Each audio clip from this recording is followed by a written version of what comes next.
ओम नमो विश्वे नमः। दोस्तों, आज आप इस वीडियो में माघ मास के पहले गुरुवार गुरुवार की व्रत कथा का रसपान करेंगे। तो चलिए वीडियो शुरू करते हैं। दोस्तों, माघ मास का पवित्र महीना चल रहा है और माघ मास के प्रथम गुरुवार को भगवान विष्णु और गुरु की पूजा करने से, यानी कि गुरुदेव बृहस्पति की पूजा करने से मनुष्य की सभी मनोकामनाएं पूर्ण होती हैं।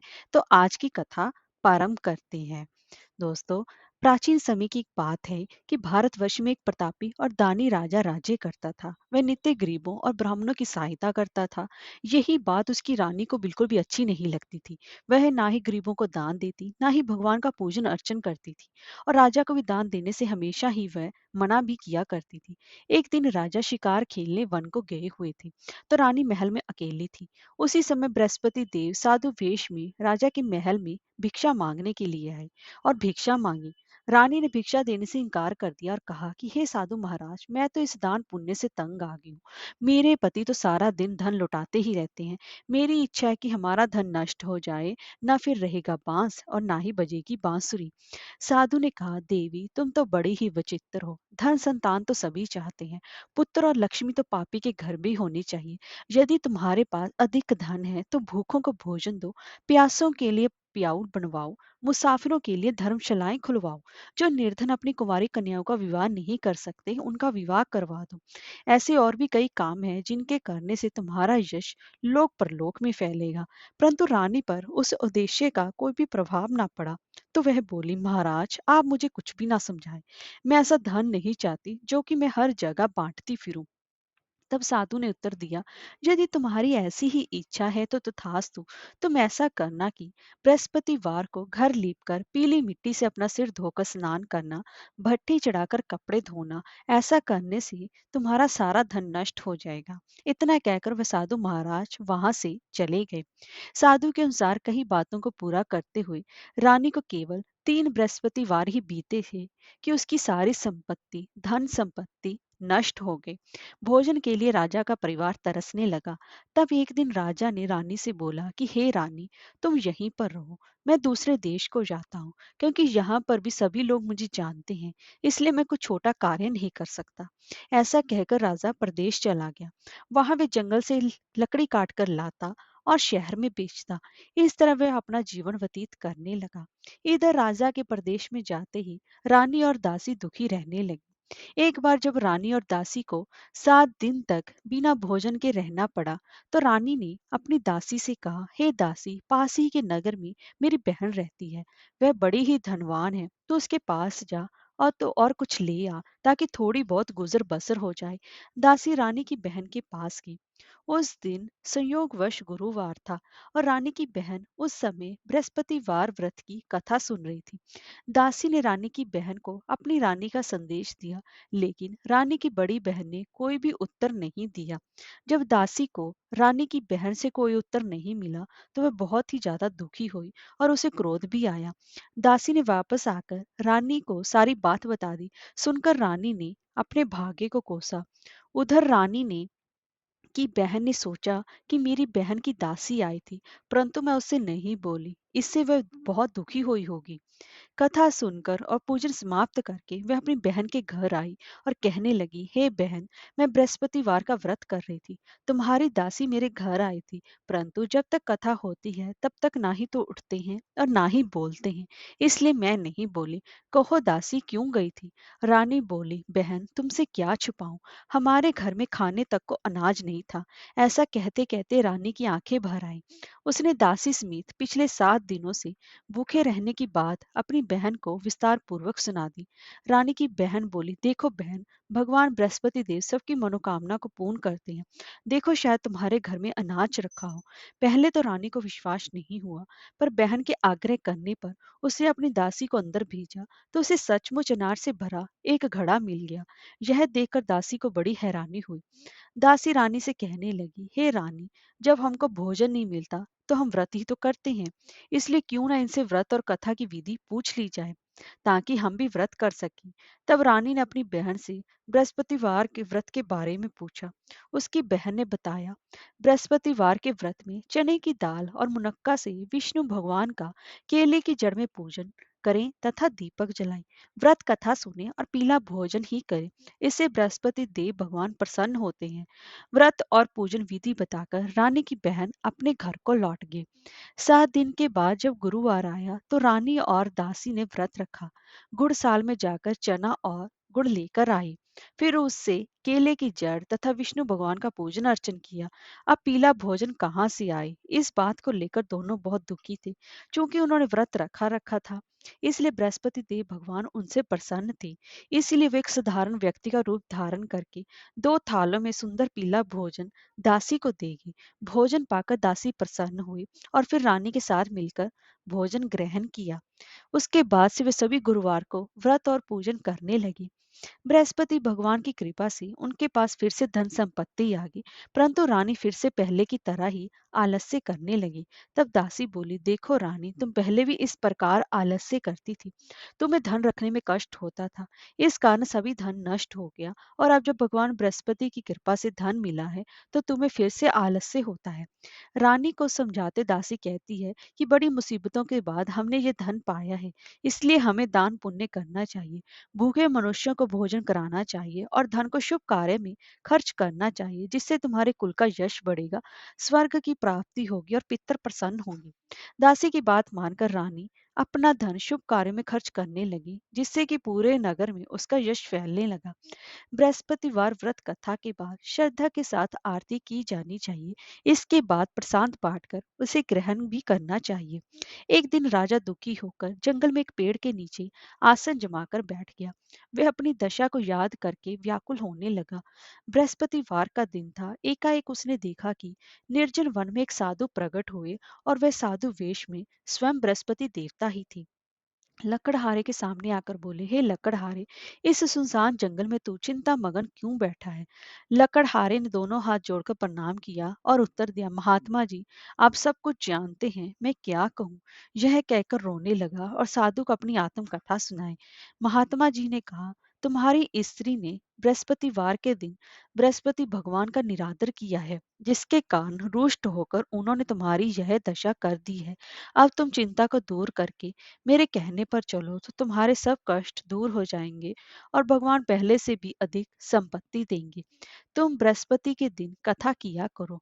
2 पैसे के चने मुनक्का लाकर उसका प्रसाद बनाओ और शुद्ध जल से लोटे में शक्कर मिलाकर अमृत तैयार करो। कथा के पश्चात अपने सारे परिवार और सुनने वाले प्रेमियों में अमृत व प्रसाद बांटकर आप भी ग्रहण करो। ऐसा करने से भगवान तुम्हारी सभी मनोकामना को पूरा करेंगे। साधु के ऐसे वचन सुनकर लकड़हारा बोला, हे प्रभु, मुझे लकड़ी बेचकर इतना पैसा नहीं मिलता जिससे कि मैं भोजन के उपरांत कुछ बचा सकूं। मैंने रात्रि में अपनी स्त्री को व्याकुल देखा है। मेरे पास कुछ भी नहीं जिससे कि मैं उसकी खबर मंगा सकूं।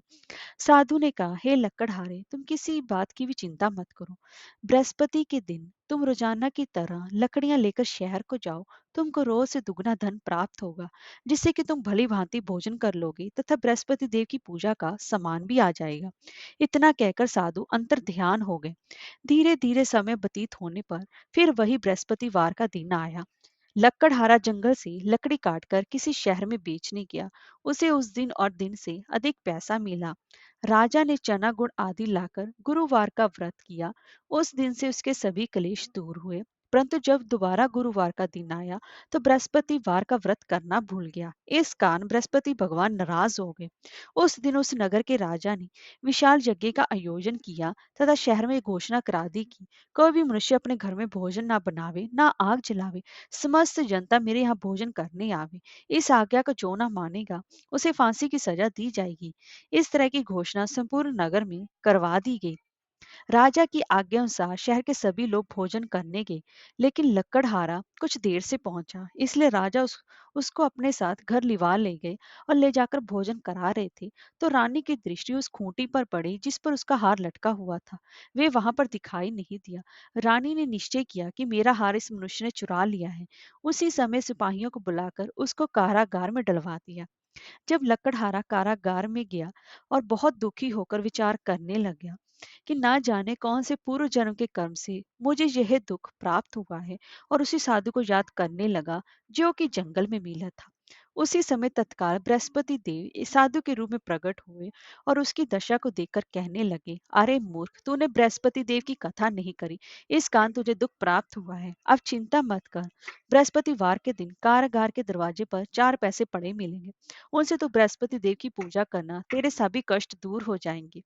बृहस्पतिवार के दिन उसे 4 पैसे मिले। लक्कड़हारे ने कथा कही। उसी रात्रि को बृहस्पति देव ने उस नगर के राजा को स्वप्न में कहा कि हे राजा, तुमने जिस आदमी को कारागार में बंद कर दिया है वह निर्दोष है, वह राजा है, उसे छोड़ देना। राजा का हार उसी खूंटी पर लटका है, अगर तू ऐसा नहीं करेगा तो मैं तेरे राज्य को नष्ट कर दूंगा। इस तरह रात्रि के स्वप्न को देखकर राजा प्रातःकाल उठा और खूंटी पर हार देकर लकड़हारे को बुलाकर क्षमा मांगी तथा लकड़हारे को योग्य सुंदर वस्त्र आभूषण देकर विदा कर दिया। बृहस्पति देव की आज्ञानुसार लकड़हारा अपने नगर को चल दिया।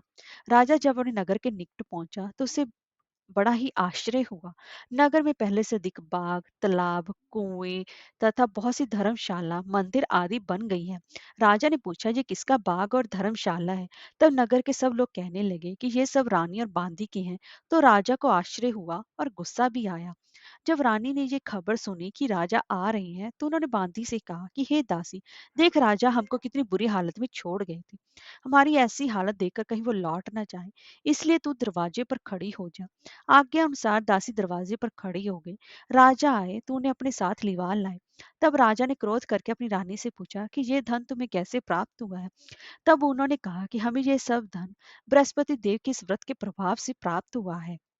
राजा ने निश्चय किया, 7 रोज बाद तो सभी बृहस्पति देव का पूजन करते हैं, परंतु मैं प्रतिदिन दिन में 3 बार कहानी तथा रोज व्रत किया करूंगा। अब हर समय राजा के दुपट्टे में चने की दाल बंधी रहती तथा दिन में 3 बार कहानी कहता। एक रोज राजा ने विचार किया, चलो अपनी बहन के यहाँ हो आवे। इस तरह निश्चय कर राजा घोड़े पर सवार हो अपनी बहन के यहाँ को चलने लगा। मार्ग में उसने देखा कि कुछ आदमी एक मुर्दे को लिए जा रहे हैं।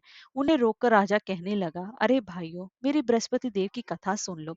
वे बोले, लो, हमारा तो आदमी मर गया है, इसको अपनी कथा की पड़ी है। परंतु कुछ आदमी बोले, अच्छा कहो, हम तुम्हारी कथा भी सुनेंगे। राजा ने दाल निकाली और जब कथा आधी हुई थी कि मुर्दा हिलने लग गया और जब कथा समाप्त हो गई तो राम राम करके मनुष्य उठकर खड़ा हो गया। आगे मार्ग में उसे एक किसान खेत में हल चलाता मिला। राजा ने उसे देख और उससे बोले, अरे भैया, तुम मेरी बृहस्पतिवार की कथा सुन लो। किसान बोला, जब तक मैं तेरी कथा सुनूंगा तब तक 4 हरैया जोत लूंगा। जा अपनी कथा किसी और को सुनाना। इस तरह राजा आगे चलने लगा। राजा के हटते ही बैल पछाड़कर खाकर गिर गए तथा किसान के पेट में बड़ी जोर का दर्द होने लगा। उस समय उसकी माँ रोटी लेकर आई। उसने जब देखा तो अपने पुत्र से सब हाल पूछा और बेटे ने सभी हाल कह दिया। तो बुढ़िया दौड़ी दौड़ी उस घुड़सवार के पास गई और उससे बोली कि मैं तेरी कथा सुनूंगी, तो अपनी कथा मेरे खेत पर चलकर ही कहना। राजा ने बुढ़िया के खेत पर जाकर कथा कही, जिसके सुनते हुए बैल उठ खड़े हुए तथा किसान के पेट का दर्द भी बंद हो गया। राजा अपनी बहन के घर पहुंचा। बहन ने भाई की खूब मेहमानी की। दूसरे रोज प्रातःकाल राजा जगा तो वे देखने लगा कि सब लोग भोजन कर रहे हैं।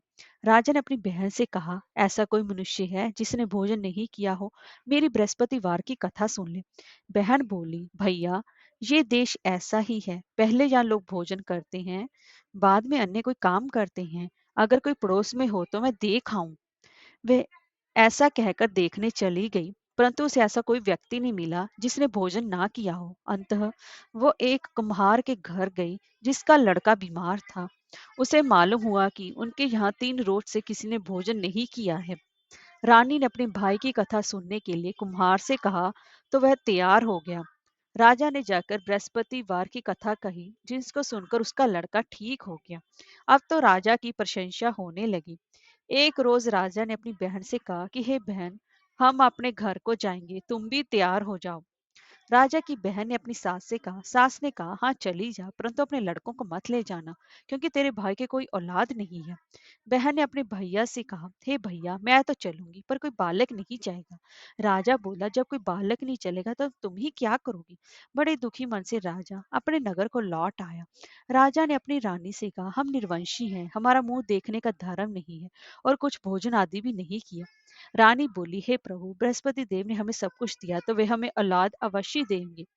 उसी रात को बृहस्पति देव ने राजा से स्वप्न में कहा, हे राजा उठ, सभी सोच त्याग दे, तेरी रानी गर्भ से है। राजा की ये बात सुनकर बड़ी ही खुशी हुई। 9वें महीने में उसके गर्भ से एक सुंदर पुत्र पैदा हुआ। तब राजा बोला, हे रानी, स्त्री बिना भोजन के रह सकती है पर बिना कहे नहीं रह सकती।